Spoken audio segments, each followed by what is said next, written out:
Ah, the Jersey Shore. Seagulls overhead, salt air rolling in from the ocean. For many people, Asbury, New Jersey is a place filled with memories of boardwalks, beach days, and time spent by the water. But that Thanksgiving weekend, the calm was shattered by a frantic 911 call. A young father known for his charm and vibrant spirit had been attacked.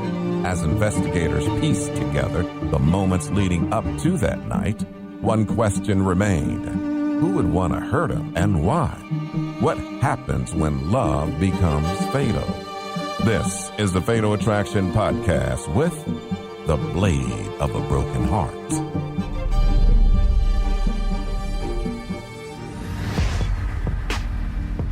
November 27th, 2016. It's Thanksgiving weekend in Asbury Park, New Jersey, an up-and-coming small town on the Jersey Shore. Asbury Park has wonderful seaside hotels and condos, extraordinary restaurants. In the last 15 to 20 years, it's experienced a renaissance, and old homes and hotels have been restored. But not very long ago, Asbury Park was hood. It's a lot of drugs in that area, a lot of opportunities to get in trouble. So when a 911 call comes into Monmouth County Dispatch around 11 that Sunday night, law enforcement is ready for anything. 911, what's your emergency? My boyfriend, he's been stabbed! When Monique Moore calls the police, she's panicked. Monique told police that her boyfriend, Joey Wilson, was badly injured and needed help right away. Okay, where was he stabbed? He's in the chest! Okay, I want you to apply pressure to the wound. And there was a neighbor there who was helping render aid to Joey as he lay bleeding on the floor. He took his shirt off and put it on top of his and waited till the ambulance came. Judging by Joey's condition, the ambulance can't get there soon enough. Joey was having trouble breathing and he was starting to lose consciousness. You're talking about a person that's stabbed. So we have to get there as soon as possible. Please send somebody quick! I don't want him to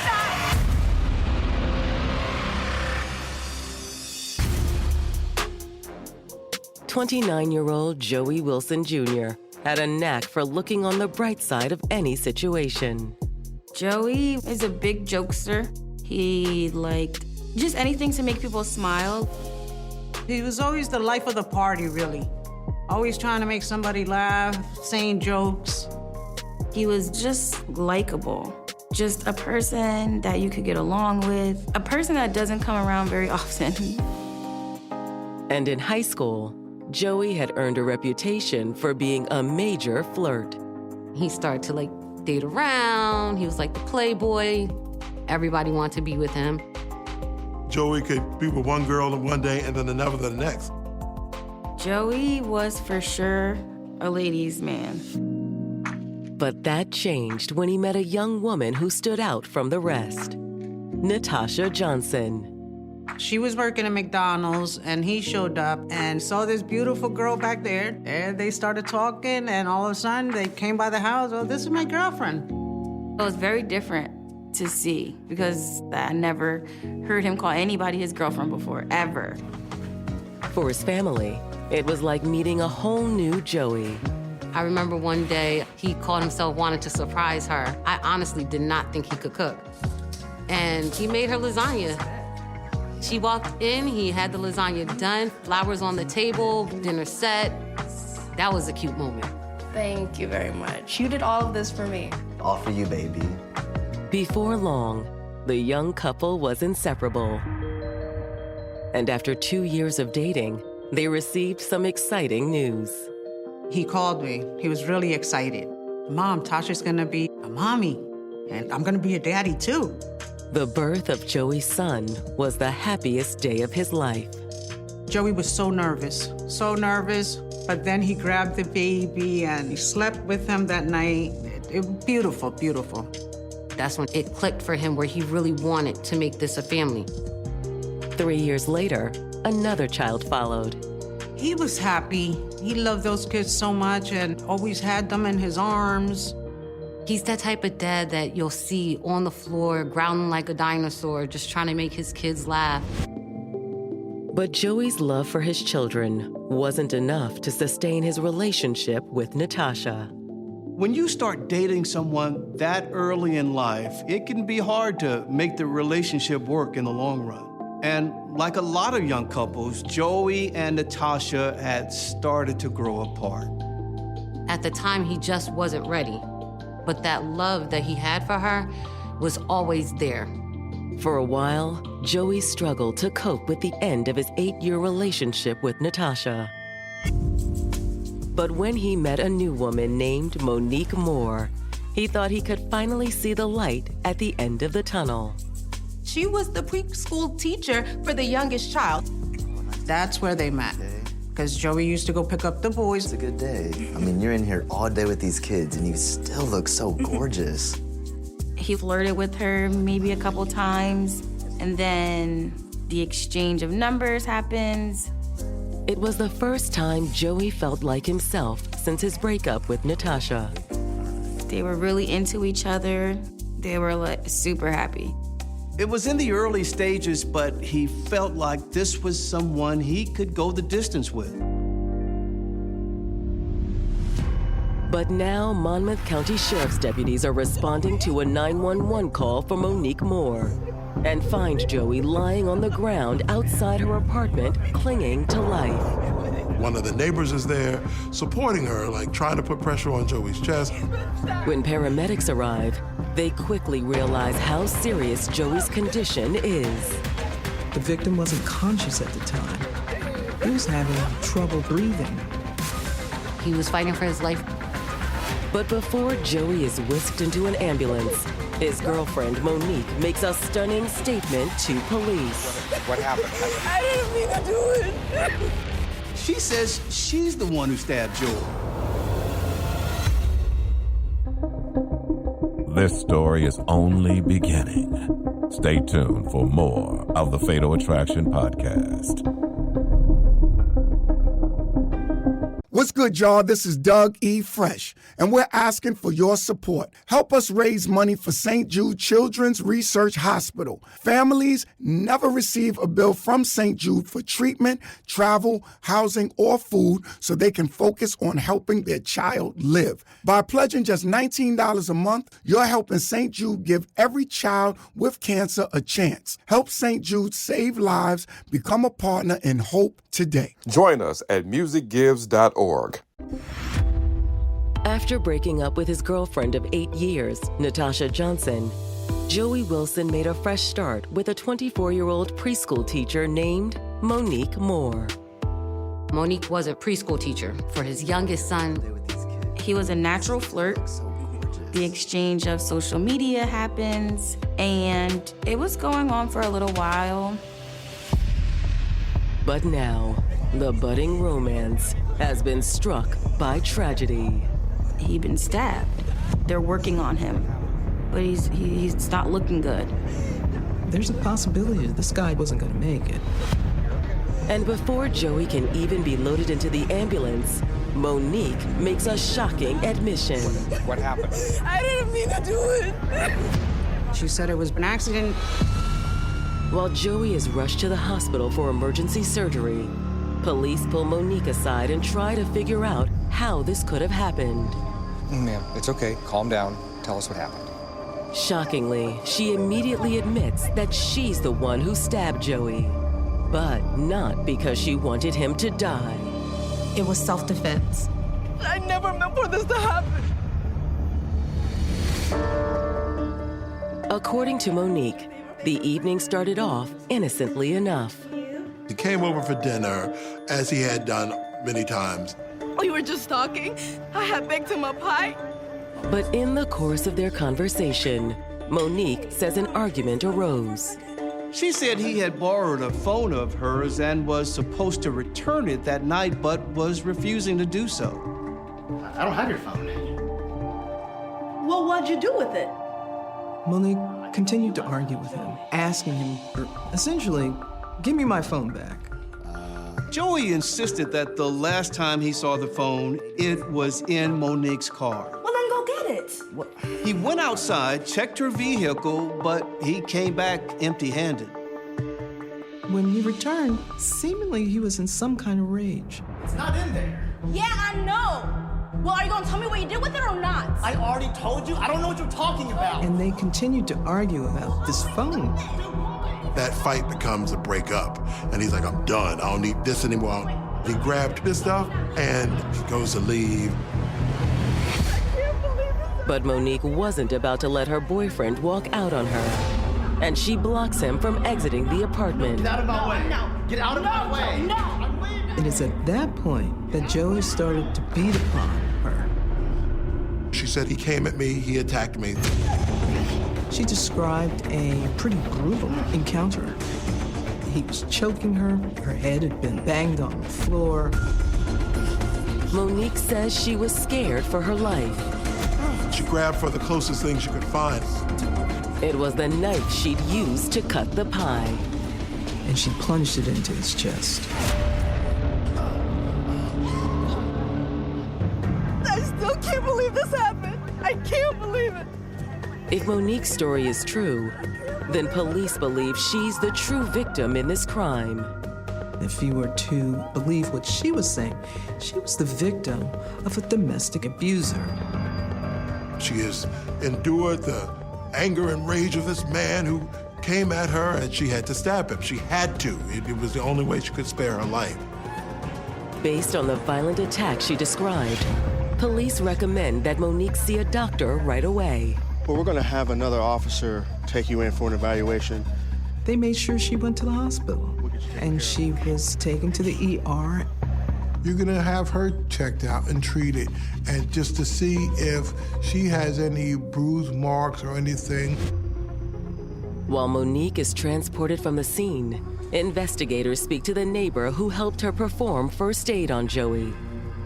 Of course, law enforcement's gonna ask him questions and ask him about what he may or may not have heard. Yes, sir. Can you walk us through what happened here this evening? Well, I heard her and her boyfriend getting into it. He heard a lot of screaming and arguing, and it was apparent that Joey and Monique, they were fighting. The situation quickly got out of hand. Joey came outside at that point screaming. Then he bust through the door, and he was calling for help. So I went to see what was going on. You did see blood on his shirt, and when he got up close to Joey, Joey just collapsed because of the stab wound to his chest. While Monique dialed 911, the neighbor tried to stop Joey's bleeding. I've never seen so much blood in my life. His account of what happened that night seems to line up with what Monique had already told them. By all indications, this was a case of domestic violence that spiraled out of control. They're dealing with a woman who found herself attacked by a man and defended herself. They're thinking it's an open and shut case. But that changes the moment detectives arrive and step inside Monique's apartment. Nothing was disturbed. She said they got into a fight in here. That's what she said. It didn't seem like there was a struggle. It didn't seem like there was anything out of place. It is all still in perfect condition. Not a push, not a shove, not a glass knocked over. There's no way that if he really was fighting with her, nothing was moved around in the house.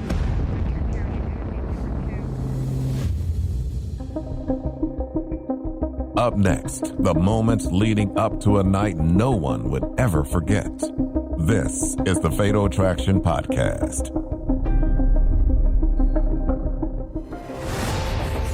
After being stabbed in the chest by his girlfriend, Monique Moore, 29-year-old Joey Wilson is in the emergency room fighting for his life.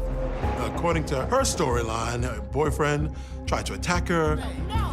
Joey flew into some rage, and Monique then stabbed him in self-defense. She was a damsel in distress. I had no other choice. He made me do it. At first, police had no reason to doubt Monique's claims of self-defense. When law enforcement approaches scenarios like this, which involve alleged domestic violence, they're highly sensitive and gives that alleged victim a lot of leeway when it comes to investigating the scenarios. You had Monique being the one to call 911, and you had a neighbor corroborating her story. It seemed like everything was above board here. But now, Monmouth County detectives have found evidence inside Monique's apartment that appears to contradict her story. What was odd to the law enforcement officers who arrived on the scene, everything seemed to be in relatively good order. This woman has this almost pristine dining room table set up close to the area where the knives would have been, and it is all still in perfect condition. If he's attacking you and you're doing everything you can to get away from the situation, you're gonna have things knocked over. You're gonna have things out of place. You're gonna have obvious signs of a struggle. The crime scene didn't appear to line up with what was verbalized to them initially. So it kind of raised a couple of eyebrows. You're gonna start looking at the situation a little bit different, like what do we have here?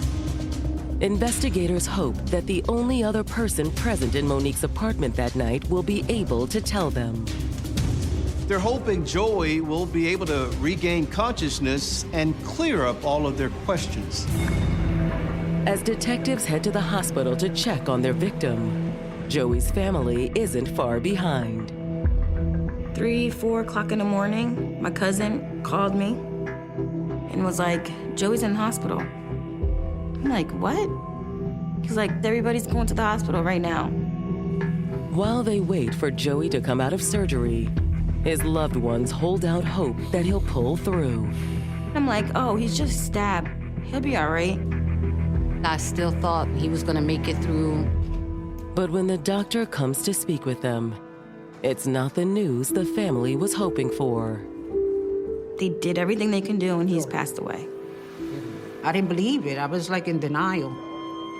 You're like, no, this can't be true. But it was real. It was real. Really real. It was all just terrible. As terrible as Joey's death is for his family, it's also a major setback for the investigators working his case. Now, they're not going to be able to get Joey's perspective on what happened that night. But they still have another path to figuring out if Monique is telling the truth. They decided to request the reports from the doctors who treated her to see if she had injuries lining up with what she reported to police. In domestic violence scenarios, they're expected to see some previous injuries and surely to see some fresh ones. Instead, they see nothing at all. There's no scratch marks. There was no evidence of bruising, not even the slightest of bruise, not even a healed over bruise. She suggested that he grabbed her and smashed her head against the floor, yet her CAT scan shows no trauma to the head whatsoever. That preliminary examination didn't reveal anything that would have backed up or supported the brutal beating or encounter that she had with Joey. Police also failed to turn up any evidence that Joey had abused Monique in the past. There was nothing in his background that would support him being a violent man. If none of that exists, we have to start looking at what really went on here and start asking some other questions. And homicide detectives intend to get answers to those questions right away. As soon as Monique was released from the hospital, they brought her in for another line of questioning. We just want you to walk us through what you already told the officer earlier, okay? Okay, sure. As they talk to Monique, slowly, surely, and increasingly, her story starts to shift. It isn't anything major, but some of the details do change. He was just looking around the apartment for my phone. So he didn't leave the apartment and go down to the car? No, just looking around the apartment and getting angry. It's almost like a child that gets busted in a lie She's changing the narrative to fit her new narrative. It's enough to arouse the detective's suspicions even further. But is Monique intentionally lying to them? Or is she simply misremembering what happened? In a certain light, her behavior might look pretty suspicious, but on the other hand, this was a traumatic moment, and it makes sense that she might not remember everything perfectly. Investigators have no hard evidence to contradict what Monique is telling them. However, when a new witness comes forward, they feel confident that Monique isn't giving them the full story. They get a call the next morning from the woman who claims to be the mother of the children of Joey Wilson, Natasha. She told police that on the night Joey was killed, he went to Monique's apartment to break up with her. And she says she knows this because Joey was getting back together with her. Monique wasn't his girlfriend. She was a side chick. When we return, the search for answers take an unexpected turn. Stay tuned. This is the Fatal Attraction Podcast. What's good, y'all? This is Doug E. Fresh, and we're asking for your support. Help us raise money for St. Jude Children's Research Hospital. Families never receive a bill from St. Jude for treatment, travel, housing, or food so they can focus on helping their child live. By pledging just $19 a month, you're helping St. Jude give every child with cancer a chance. Help St. Jude save lives. Become a partner in hope today. Join us at musicgives.org. Less than 24 hours after Joey Wilson was stabbed to death, New Jersey homicide detectives have begun to doubt his girlfriend Monique's claims of self-defense. We had a woman who initially portrayed herself as a victim, but her story didn't check out. There's no injuries, there's no head trauma, there's nothing that suggests that the decedent was violent and the damsel is in distress. And now, the mother of Joey's children has come forward with a stunning new claim. He didn't want to be with her. Joey wanted to be with me. He was going over there to break it off with her, to get back with Tasha, to, make it good with her now. If that's true, it means Monique had a clear motive to attack her boyfriend. We might be dealing with a jilted lover who has decided, if I can't have you, nobody will.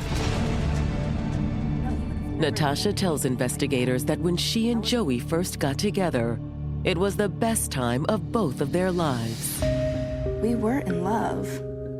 Like, that was his woman. You couldn't tell him nothing about Natasha. Like, she was the best thing ever. They looked so happy together.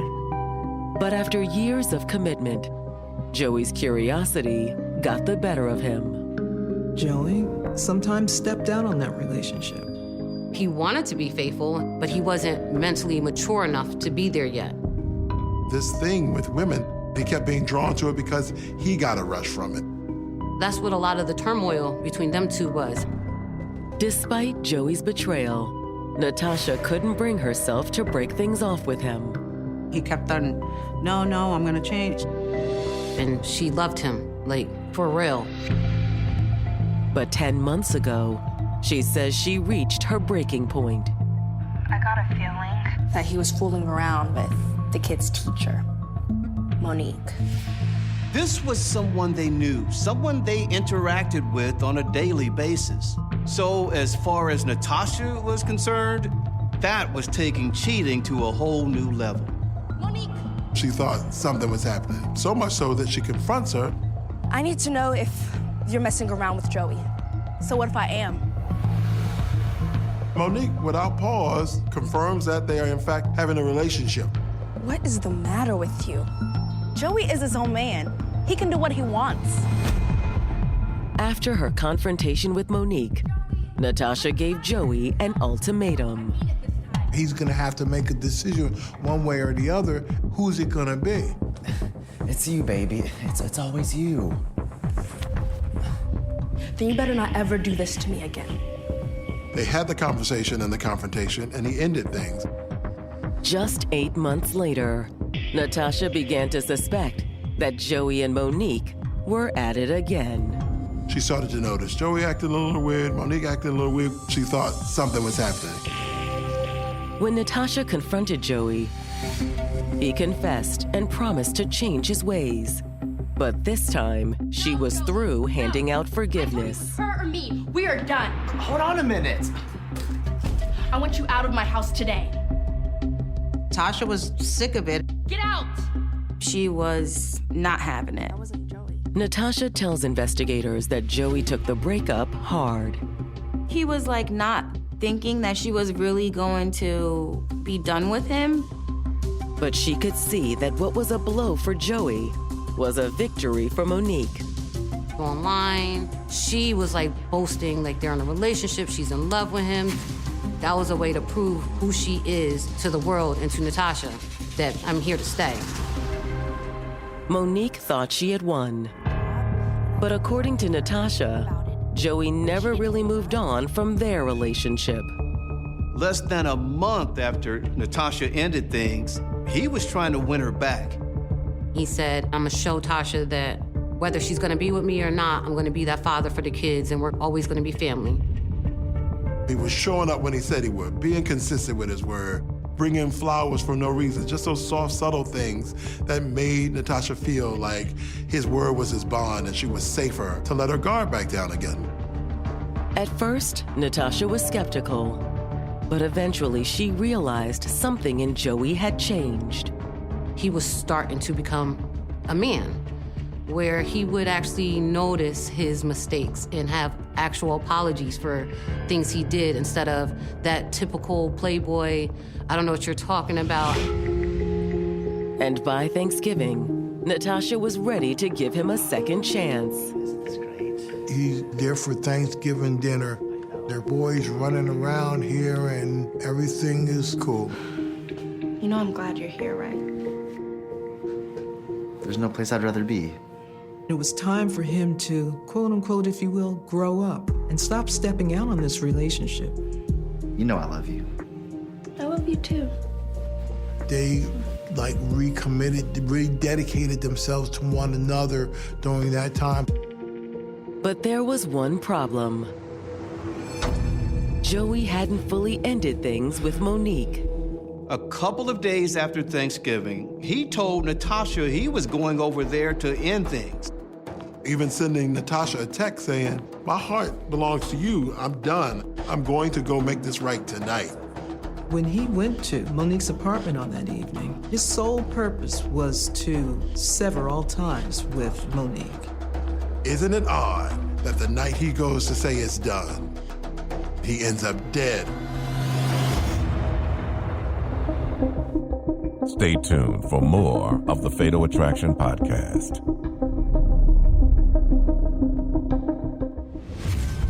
Natasha Johnson, the mother of Joey's children, has just told police that on the night of her boyfriend's murder, he was heading to his side chick's apartment to break up with her.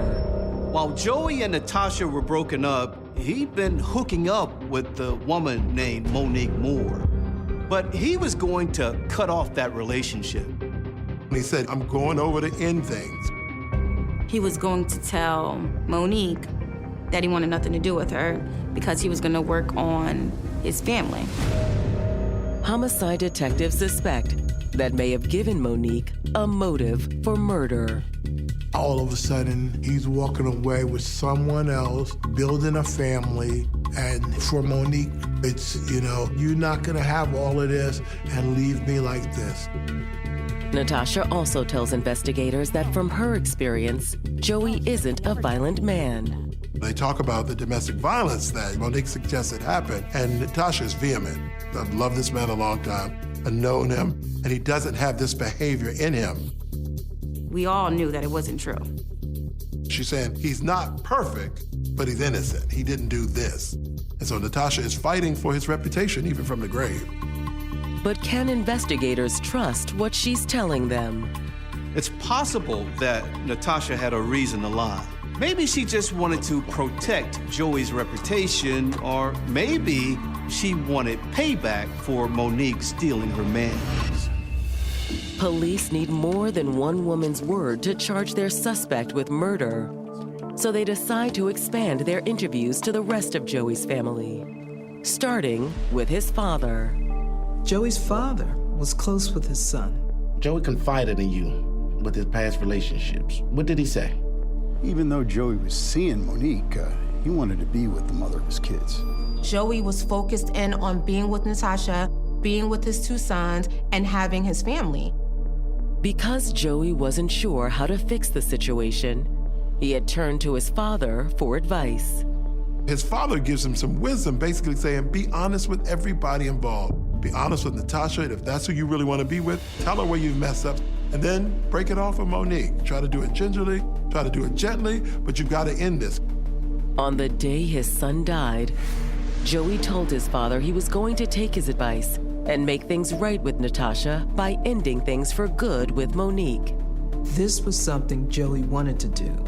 He wanted to, if you will, start living right. Has your son ever had a problem with his temper, particularly with the women in his life? Absolutely not. I raised him better than that. Like Natasha, Joey tells police that his son would never raise his hand against a woman. That didn't make sense to Joey's father, not at all. That wasn't the young man that he knew. I don't care who she is, I don't care what she says. This is not my son's behavior. So now you got 2 people supporting the same perspective. As word of what happened to Joey spreads through the community, more people come forward to defend his character. In fact, everybody that law enforcement interviewed regarding Joey and his background, it just didn't line up with his behavior. His public behavior was quite civilized. They say if anyone was abusive in the relationship, it was Monique. It was a few occasions where Monique used to get very angry. He was kind of joking about the whole, yeah, she broke my phone and she slapped me. One of her friends said that she texted her and said, if Joey breaks my heart, I'm gonna stab him. She had put her hands on him before, where enough so that even his coworkers told him, this girl is crazy and she may kill you one of these days. They're like, you just kind of need to leave her alone. To the investigators, it sounds like Monique's love for Joey had grown into an obsession. She got a little too invested in him where he was her everything. It's like almost like finally my Prince Charming. Like this is the love of her life and this is who she's gonna be with. Joey's about to call this thing to an end. Now the embarrassment that you feel with your family, with your friends, you're not gonna do me like this and get away with it type of attitude comes into play. When Joey decided to end their relationship, did Monique decide to end his life? It's certainly starting to look like this is something that she could be capable of. But with no witnesses, no confession, and no hard evidence, investigators have no way to prove it. Until the results come in from Joey's autopsy. They realize that Joey has been killed by this knife that punctured both lungs and his heart. Other than that, there wasn't a scratch on him. It's looking a lot like murder, not self-defense. Stay tuned for more of the Fatal Attraction Podcast. Hi, everyone. I'm Cece Winans. Join me in supporting St. Jude Children's Research Hospital. You can become a partner in Hope right now for just $19 a month. And thanks to the generosity of people like you, families never receive a bill from St. Jude for treatment, travel, housing, or food, so they can focus on helping their child live. Join us at musicgives.org. After reviewing Joey Wilson's autopsy report, Monmouth County detectives are now convinced that his girlfriend's claims of self-defense are a lie. There is not a single defense wound from Monique on him, except being stabbed in the chest. No scratching, no fighting, no thing where she is suggesting that she was fighting for her life. So her story has completely unraveled. It's the last piece of evidence police need to place her under arrest. She is formally charged with the murder of Joseph Wilson Jr. The detectives tried to question her again, but this time, Monique lawyered up. Even without a confession, Joey's family feels confident that the investigators have cracked this case. From the very moment I heard her side of the story, I knew that it wasn't true. When Monique goes to trial on March 11th, 2022, Joey's entire family is there to face her. We were at every court appearance. When prosecutors deliver their opening statement, they try to make it clear that Monique was no innocent victim. You had a defendant who, again, portrayed herself as a victim. But when law enforcement spoke to other individuals about who Joey was, there's no evidence that he was a violent man.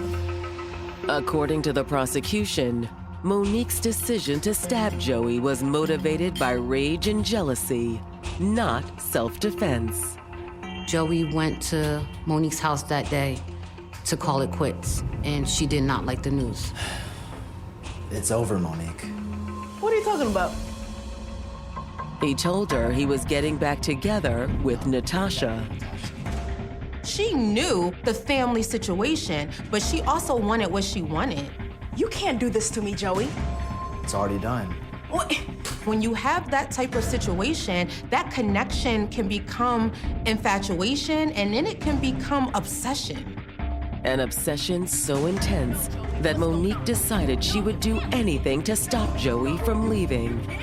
That's when she snapped, lost it. There happened to be a knife close by, and she grabbed it. She plunged that knife in his chest. Prosecutors don't think Monique intended to kill Joey. She may not have wanted him to die, but she wanted him to feel it. I think Monique's intention was kind of to scare him, to scar him. But her intentions don't change the outcome. Now she's watching blood gush out, and the shirt is starting to soak with blood, and she realizes they need to get help there immediately. She knew she had to come up with an explanation. And you know, she's pretty quick. She came up with a story. Monique told first responders that it was Joey who started the altercation. She said Joey was the violent one. The prosecution believes that everything the investigators uncovered supports their version of events. There were no defensive wounds on Joey and no wounds on Monique. Plus, there was no history of domestic violence. They were telling us that it was looking good on our end. But when it's the defense's turn to present their case, they introduce a surprising new piece of evidence. Someone made an anonymous phone call to her lawyer and told him to look into this incident that had happened. Joey had beat up Tasha's brother and broke his nose, like 10 years ago. At that time of the incident between Tasha's brother and Joey, her brother had been stealing his stuff, just like stupid stuff, then his Xbox. And I think that was like the last straw. According to Monique's attorneys, the incident is proof that Joey was capable of the type of violence that might have made their client fear for her life. The defense really painted him as someone who was troubled, angry, and aggressive. They did have a fight, but it wasn't like that. The brother actually hit Joey first and broke his nose, and then he retaliated and hit back. The defense was really reaching and using the example between Joey and Natasha's brother to paint a person as an abuser because of a tussle really is unfair. Nevertheless, the tactic pays off when prosecutors start second-guessing the strength of their case. Prosecutor got a little cold feet. So they decide to play it safe. They asked my aunt, do you want to offer a plea deal? And she's like, you know what? This has been going on for so long. I just want to be done with it at this point. I told the lady, I need to go on with my life. I can't live like this no more. We were under the impression that it would be up to 10 years. On March 18th, 2022, Monique agrees to plead guilty to reduced charges. Monique Moore, who had been on trial for second-degree murder, facing 25 to 30 years, ends up getting a deal that gets her charges reduced to aggravated assault. But when the judge announces her sentence, it isn't what Joey's family was expecting. They gave her 3 years. 3 years? 3 years is nothing. If I kill somebody, you gonna give me 3 years too? It does seem that a sense of justice or closure was robbed from Joey's family. While Monique will be free after a few short years, Joey's loved ones will have to grapple with what she took from them for the rest of their lives. And the mother of those children is now going to have to raise those children without the father. A father that was there for them, a father that showed up for them, a father that was constantly a positive presence. His youngest son missed to really get that connection with him because he was so young, but his oldest definitely misses the lack of Joey. Him and Joey were like right-hand man. It's just a colossal loss on all so many levels. When Monique chose to stab Joey Wilson Jr., she took more than just his life. She stole his entire future. I just want people to know, like, he is a good guy. Someone that may have walked a bad light, but was trying to turn it around. He loved Natasha, and he loved his kids. Unfortunately, he was robbed of us ever seeing the type of man he was going to be.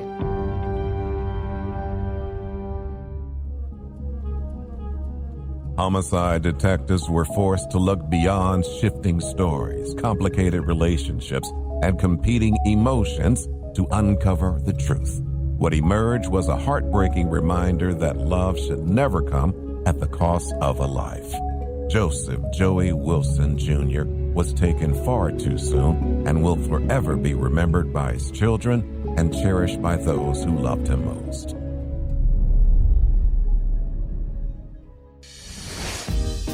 Her daughters meant everything to her. Her world revolved around them. She was a wonderful mother. But then she suddenly disappeared.